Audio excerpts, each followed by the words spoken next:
Dear students, good morning. Today our topic of the lesson capacitance is dielectrics.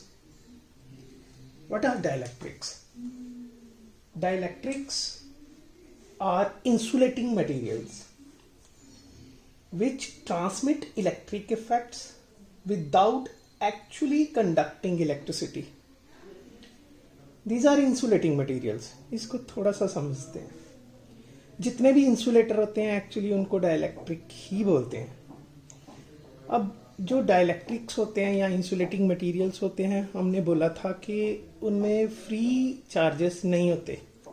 जैसे हमने last lecture में explain किया था, free charges and bound charges क्या होते हैं. जो इंसुलेटिंग मटेरियल होते हैं उनमें फ्री चार्जेस नहीं होते. जैसे इलेक्ट्रॉन्स जो होते हैं वो न्यूक्लियस के अराउंड एक क्लाउड बना के रहते हैं, ठीक है. और ये इलेक्ट्रॉन्स जो न्यूक्लियस के अराउंड घूमते हैं ये इस टाइटली बाउंड होते हैं न्यूक्लियस के साथ, इसीलिए इनको बाहर नहीं निकाला जा सकता. अगर इनको बाहर नहीं निकाला जा सकता तो इलेक्ट्रिक फील्ड अप्लाई करने से क्या होगा. Suppose this is our electron cloud. यहाँ पर मैं पॉजिटिव प्लेट लगा देता हूँ, यहाँ पर मैं नेगेटिव प्लेट लगा देता हूँ, ठीक है. ये पॉजिटिव चार्ज इन इलेक्ट्रॉन्स को अपनी तरफ अट्रैक्ट करने की कोशिश करेगा और ये नेगेटिव चार्ज ये न्यूक्लियस को अपनी तरफ अट्रैक्ट करने की कोशिश करेगा. जैसे कि हमने पहले बोला, न्यूक्लियस जो होता है अपनी एक साइड पे फिक्स्ड होता है. और जब हमने यहाँ पर ये पॉजिटिव चार्ज लगा दिया तो ये जो इलेक्ट्रॉन्स होते हैं इनके क्लाउड में थोड़ी सी डिस्प्लेसमेंट हो जाएगी. मतलब इलेक्ट्रॉन सर्कुलर ऑर्बिट में घूमने की बजाय ऐसे घूमना शुरू करेंगे. मतलब उनका क्लाउड जो है वो शिफ्ट हो जाएगा. इट मीन्स जैसे इनका क्लाउड यहाँ पर इधर शिफ्ट हो गया तो अगर मैं net centre of negative charge देखूं तो इस नेगेटिव चार्ज का सेंटर कहीं यहाँ पर होगा जो कि पॉजिटिव चार्ज के सेंटर से सेपरेट हो गया. पहले जब इलेक्ट्रॉन न्यूक्लियस के अराउंड घूम रहा था तो पॉजिटिव चार्ज का सेंटर और नेगेटिव चार्ज इलेक्ट्रॉन क्लाउड का जो सेंटर बनता था वो यहीं पर आ रहा था. मतलब centre of positive charge and centre of negative charge जो कोइंसाइड कर रहे थे. लेकिन इस केस में क्या हुआ, जब हमने एक्सटर्नल इलेक्ट्रिक फील्ड अप्लाई किया तो ये इलेक्ट्रॉन्स इधर शिफ्ट हो गए. मतलब in insulator the electron remains attached to the individual atoms और molecules. However these electron can suffer small movements with the atom or molecule under the influence of external electric field. ठीक है. The net effect of these microscopic movement give rise to some important electric property to such materials. ठीक है. In view of these electrical properties, insulators are called dielectrics. ठीक है. ये आपको समझ आ ही गया कि थोड़ी सी मूवमेंट हुई है. A net effect of these microscopic movements give rise to some important electric properties to such materials. In view of these electrical properties, the insulating materials are called dielectrics. Clear? मतलब इसको थोड़ा और detail में समझने की कोशिश करते हैं. डाइलेक्ट्रिक को और डिटेल में समझने के लिए पहले उसके टाइप्स भी एक बार स्टडी कर लेते हैं. ये दो टाइप का होता है. First is polar dielectric. ये पोलर डाइलेक्ट्रिक क्या होते हैं? पोलर डाइलेक्ट्रिक्स को समझने के लिए हमें पहले मॉलिक्यूल्स को समझना पड़ेगा. वो मॉलिक्यूल जिसमें centre of mass of positive charges coincide नहीं करते with the centre of mass of negative charges, उन मॉलिक्यूल्स को बोलते हैं पोलर मॉलिक्यूल्स. और जो डाइलेक्ट्रिक पोलर मॉलिक्यूल्स से बनते हैं उनको हम पोलर डाइलेक्ट्रिक्स बोल देते हैं. ठीक है. जैसे कोई भी इंसुलेटिंग मटेरियल जिसमें पोलर मॉलिक्यूल्स हों, फॉर एग्जांपल वाटर. इसमें वाटर में होता क्या है कि एक ऑक्सीजन मॉलिक्यूल होता है, ठीक है, उसके साथ दो हाइड्रोजन मॉलिक्यूल्स जुड़े होते हैं, ठीक है। इसमें कुछ एंगल होता है।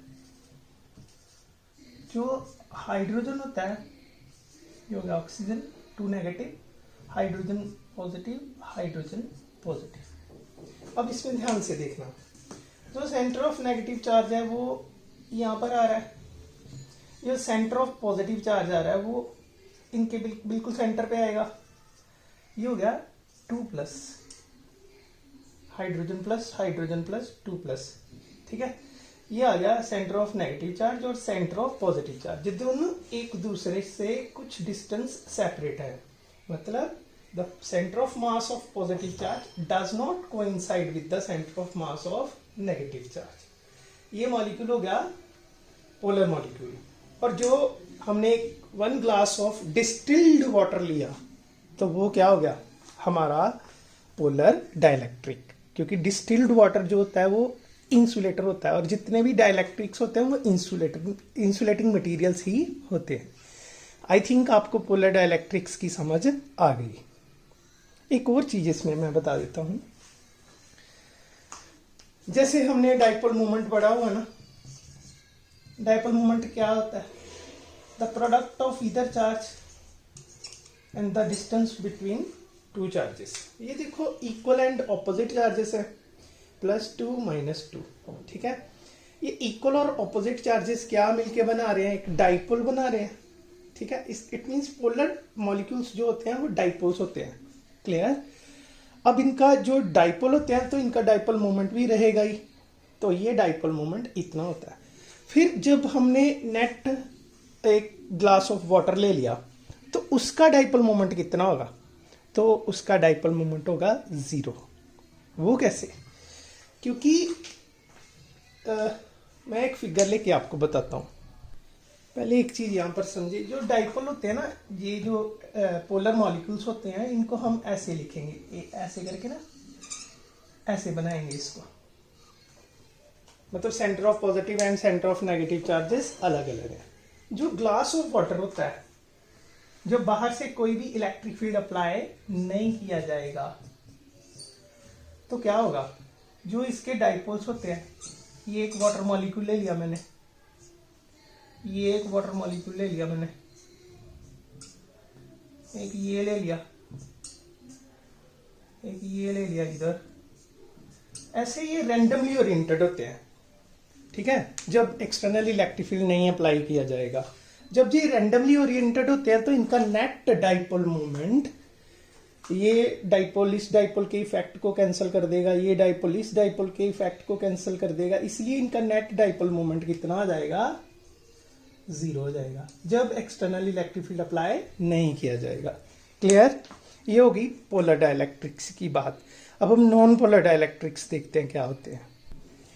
नॉन पोलर डाइलेक्ट्रिक्स से पहले एक नॉन पोलर मॉलिक्यूल की बात कर लेते हैं।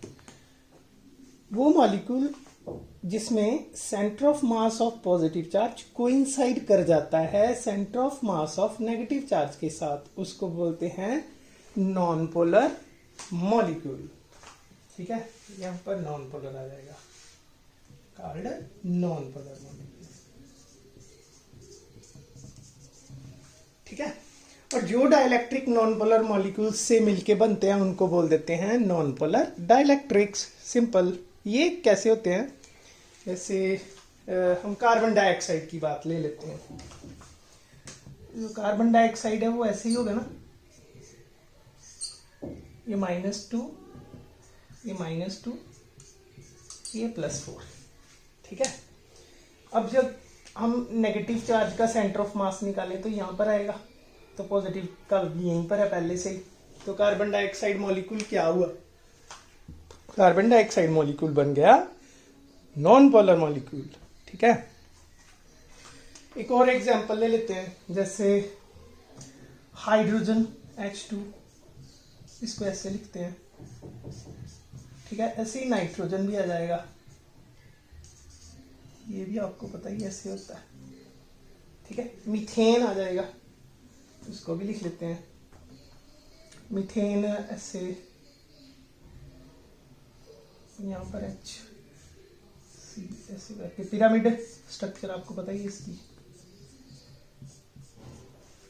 ठीक है, इसमें भी पॉजिटिव चार्ज और नेगेटिव चार्ज का सेंटर एक ही जगह पे रहेगा, तो इसको हम लोग बोलेंगे नॉन पोलर डाइलेक्ट्रिक। अब इसका भी अगर डाइपोल मोमेंट देखें तो वो भी जीरो ही होगा, क्योंकि जो चार्जेस में सेपरेशन है वो है ही नहीं है, क्योंकि पॉजिटिव चार्ज और नेगेटिव चार्ज का सेंटर एक ही जगह पे लाई कर रहा है। और अगर सेपरेशन नहीं होगी दो चार्जेस के बीच में तो वो डाइपोल नहीं बनेगा, जो डाइपोल नहीं बनेगा तो उसका डाइपोल मोमेंट भी नहीं रहेगा। ठीक है, अब हम मेन टॉपिक की तरफ चलते हैं इसके। अब बात आती है पोलराइजेशन ऑफ डाइलेक्ट्रिक। पहले मैं इसको थोड़ा सा डिटेल में आपको समझा देता हूँ। ठीक है, मेरे पास ये पोलर डाइलेक्ट्रिक का एक पीस है। ओके, जैसे पहले ही मैंने बोला पोलर डाइलेक्ट्रिक्स क्या होते हैं, जो डाइलेक्ट्रिक पोलर मॉलिक्यूल से मिलके बनते हैं। और पोलर मॉलिक्यूल का सेंटर ऑफ पॉजिटिव, और ये मैंने क्लाउड बनाया हुआ है इलेक्ट्रॉन का, ये पॉजिटिव चार्ज का सेंटर और ये इलेक्ट्रॉन क्लाउड, ये बिल्कुल स्फेरिकल तो नहीं मुझसे बने, लेकिन ये स्फेरिकल है, ऐसे इमेजिन करके आप चलो। मतलब सेंटर ऑफ पॉजिटिव और सेंटर ऑफ नेगेटिव चार्ज एक ही जगह पे कोइंसाइड कर रहे हैं सभी के। ठीक है, ये पोलर नॉन पोलर मॉलिक्यूल्स है, सॉरी ये नॉन पोलर डाइलेक्ट्रिक है। ओके, यहाँ पर हम नॉन पोलर लिखेंगे, नॉन पोलर डाइलेक्ट्रिक है।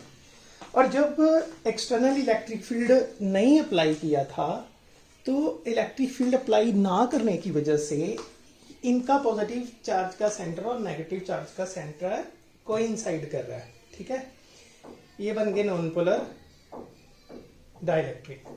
और इसका नेट डाइपोल मोमेंट तो है ही नहीं, क्योंकि positive charge coincide with negative charge, ये सेपरेट तो है ही नहीं एक दूसरे से। इसका भी डाइपोल मोमेंट जीरो है, इसका भी डाइपोल मोमेंट जीरो है, सभी का डाइपोल मोमेंट जीरो है।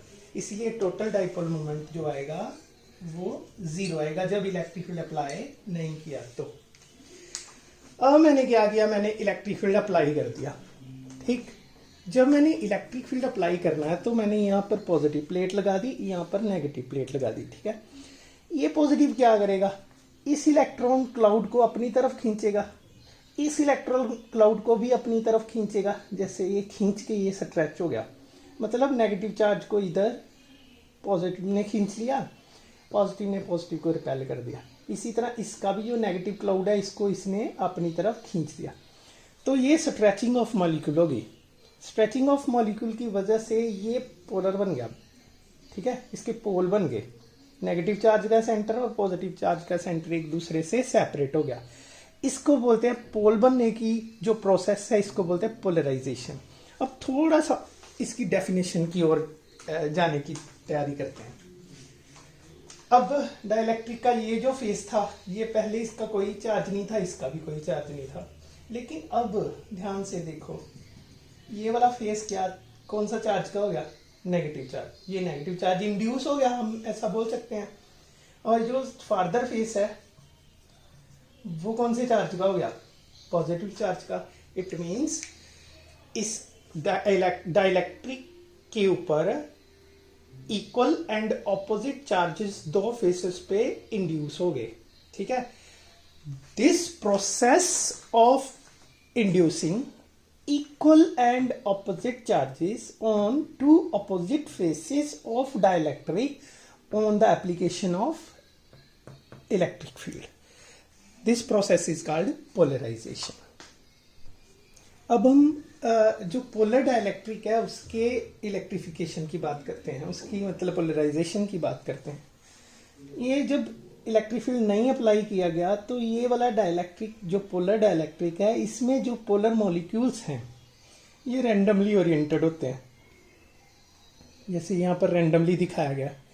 और जब इलेक्ट्रिक फील्ड अप्लाई किया, जैसे पॉजिटिव प्लेट इधर लगा दी, नेगेटिव प्लेट इधर लगा दी, ये पॉजिटिव प्लेट क्या करेगी, ये नेगेटिव को अपनी तरफ ओरिएंट कर लेगी और these dipoles align themselves in the direction of electric field.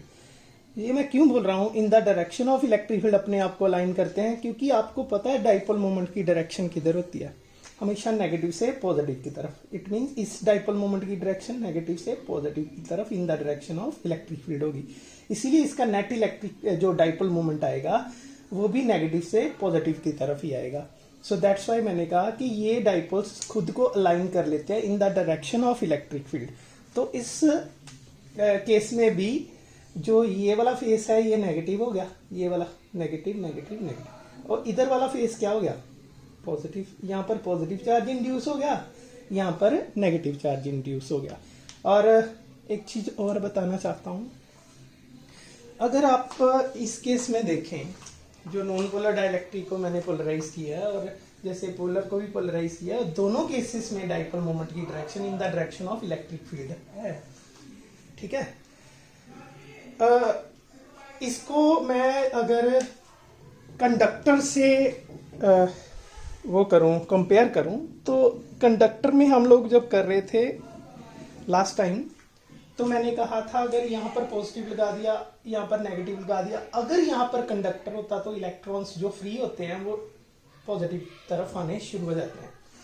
वो उतनी देर तक आते जाते हैं जब तक उनका अंदर वाला इलेक्ट्रिक फील्ड, देखो ना, पॉजिटिव चार्ज इधर है, नेगेटिव इधर है, तो इलेक्ट्रिक फील्ड तो आएगा ही, इलेक्ट्रिक फील्ड तो डेवलप हो ही गया इसमें। इसको हम ईपी का नाम दे देते हैं। उसमें क्या होता है, कंडक्टर में उतनी देर तक इलेक्ट्रॉन यहां पर आते रहते हैं जब तक ये इलेक्ट्रिक फील्ड इसके इक्वल ना हो जाए। ठीक है, लेकिन डाइलेक्ट्रिक के केस में ये बराबर नहीं होते।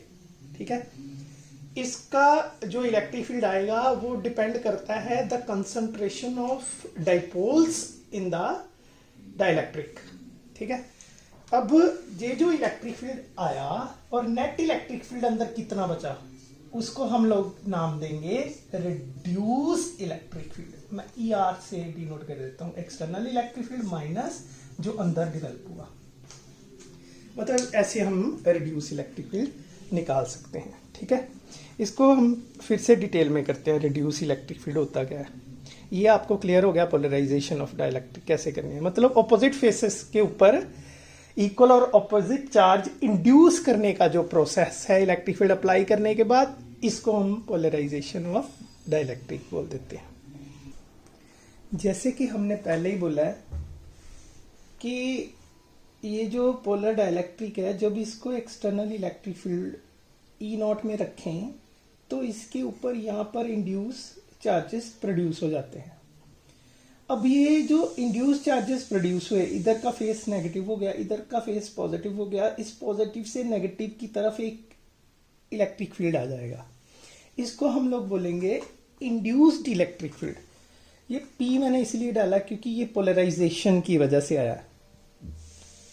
ठीक है, ये अंदर इलेक्ट्रिक फील्ड आ गया, बाहर इलेक्ट्रिक फील्ड है E0।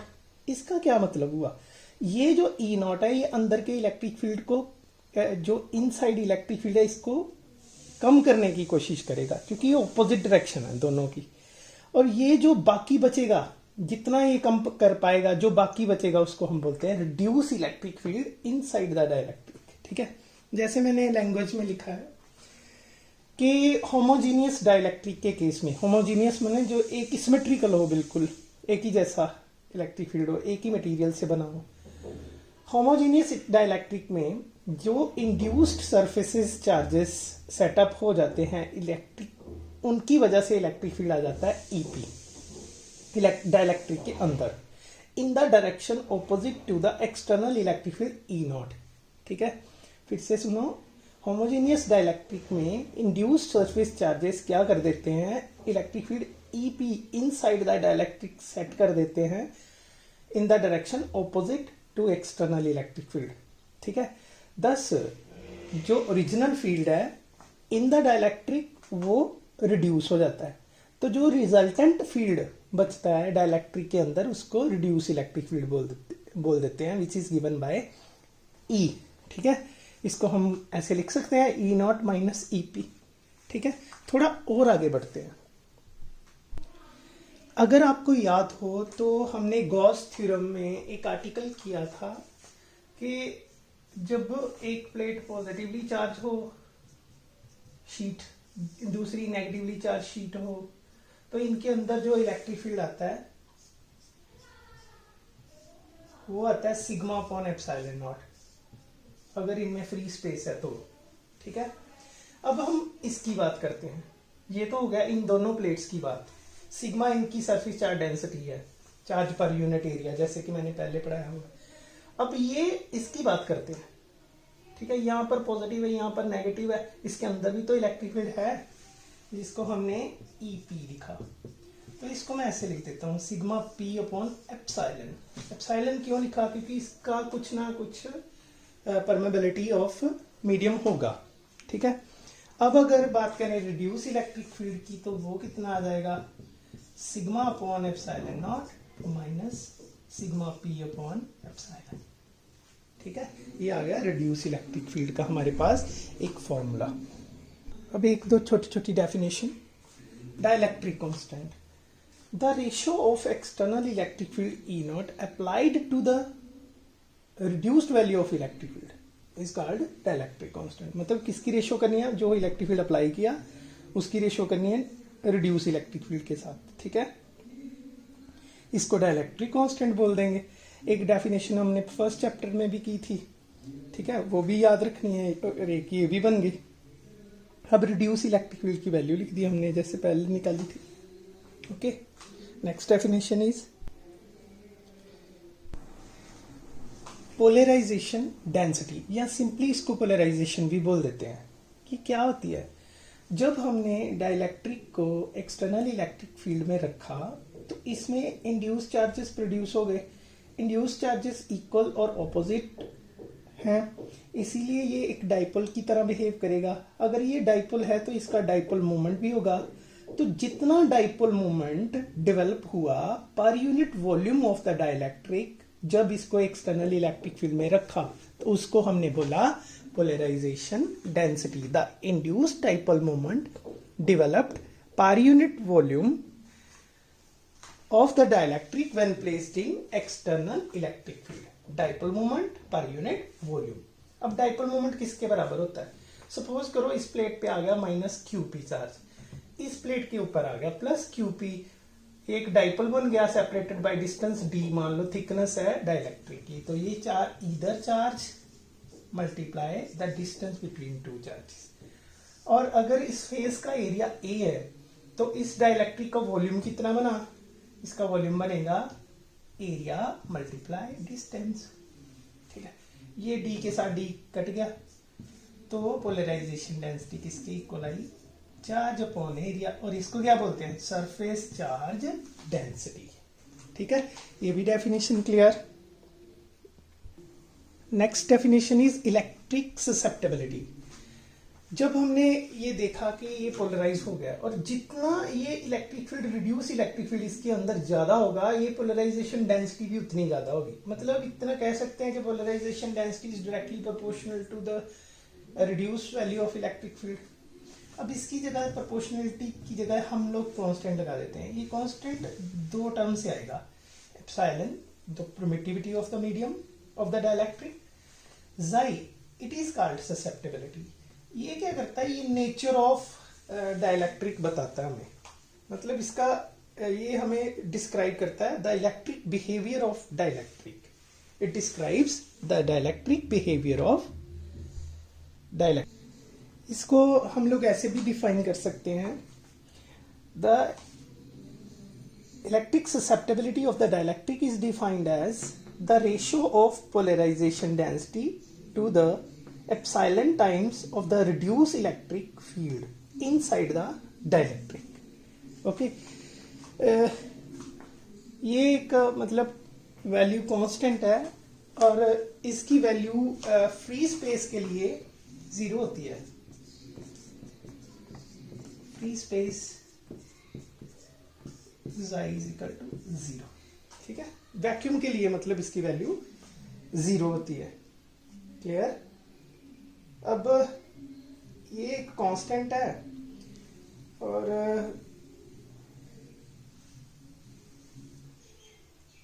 इसको डायमेंशनलेस ही रखना है हमने। ठीक है, ये डायमेंशनलेस बनाने के लिए ही एक्चुअली ये एप्सिलॉन इसके साथ लगाया हुआ है। Okay, next very very important relation, the relation between dielectric constant and electric susceptibility. इसके लिए सबसे पहले ये देखो, the value of reduce electric field हमने कितना डिराइव किया, एक्सटर्नल इलेक्ट्रिक फील्ड माइनस जो अंदर डिवेलप हुआ इलेक्ट्रिक फील्ड, इसको ऐसे ही छोड़ दो, ई नॉट माइनस, इसको ऐसे लिख सकते हो सिग्मा पी अपॉन एप्सिलॉन। जैसे पहले मैंने बोला कि दो पैरेलल प्लेट्स हैं और इनके अंदर जो इलेक्ट्रिक फील्ड होता है वो इतना होता है, ई नॉट, इसको मैं कैपिटल पी लिख सकता हूँ, ये मैंने पीछे बताया आपको, ये सिग्मा पी के इक्वल होता है, प्रूव किया हमने, पीछे देख लेना, वीडियो पॉज करके थोड़ा पीछे करके देख लो, ये आ गया। ठीक है, अब P की जगह पे हम लोग ये लिख सकते हैं, जैसे मैंने पहले बोला आपको, ठीक है, अपॉन एप्सिलॉन, एप्सिलॉन के साथ एप्सिलॉन कट गया, ई नॉट माइनस ज़ाई इंटू ई, यहाँ पर क्या आ रहा है, ई, ठीक है, ये इधर चला जाएगा, इधर जाके ई प्लस ज़ाई ई बन जाएगा। ठीक है, यहां से ई आप कॉमन निकाल लो, इधर से E common, 1 plus, clear,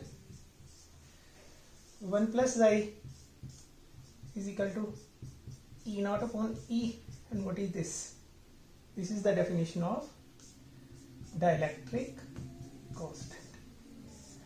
This is the relation between dielectric constant and electric susceptibility. बहुत इंपॉर्टेंट रिलेशन है, ये पेपर में बहुत बार आता है, इसको याद कर लेना आप। The last topic of dielectric is dielectric strength. जब इलेक्ट्रिक फील्ड अप्लाई किया जाता है तो ये पोलराइज हो जाता है, ये हमने अब तक सीखा। जब ये पोलराइज हो गया तो ये मैं इलेक्ट्रिक फील्ड की वैल्यू को बढ़ाना शुरू कर देता हूँ। जब डाइलेक्ट्रिक को मैंने बहुत हाई इलेक्ट्रिक फील्ड के अंदर रखा तो ये जो वाले आउटर इलेक्ट्रॉन्स होते हैं ये अपने पेरेंट एटम को छोड़ देते हैं, and they become free, and the dielectric behave like a conductor.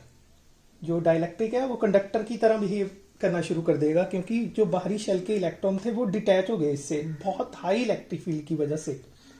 इस फिनोमिना को हम डाइलेक्ट्रिक ब्रेकडाउन बोलते हैं, मतलब the maximum electric field that can exist in dielectric without causing breakdown of insulating property.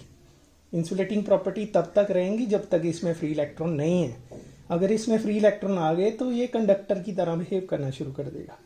ठीक है, is called dielectric strength of the dielectric, मतलब electric field जो मैक्सिमम ये बेयर कर सकता है उस इलेक्ट्रिक फील्ड की वैल्यू को हम लोग इसकी डाइलेक्ट्रिक स्ट्रेंथ बोलते हैं। It mean dielectric strength is the electric field that an dielectric can bear without its electric breakdown. Okay student, आज के लिए इतना ही करते हैं। ये था पूरा डाइलेक्ट्रिक का सारा लेखा जोखा जो हमने आज सीखा है, मतलब डाइलेक्ट्रिक टॉपिक ये पूरा आज हमने कवर किया है। ये पूरा आपके कोर्स 10+2 फिजिक्स कोर्स में इतना ही है, और जो मैंने बोर्ड पे लिखा शुरू से लेके एंड तक वो आप अपनी नोटबुक के ऊपर लिख लेना। Okay, all the best my dear students.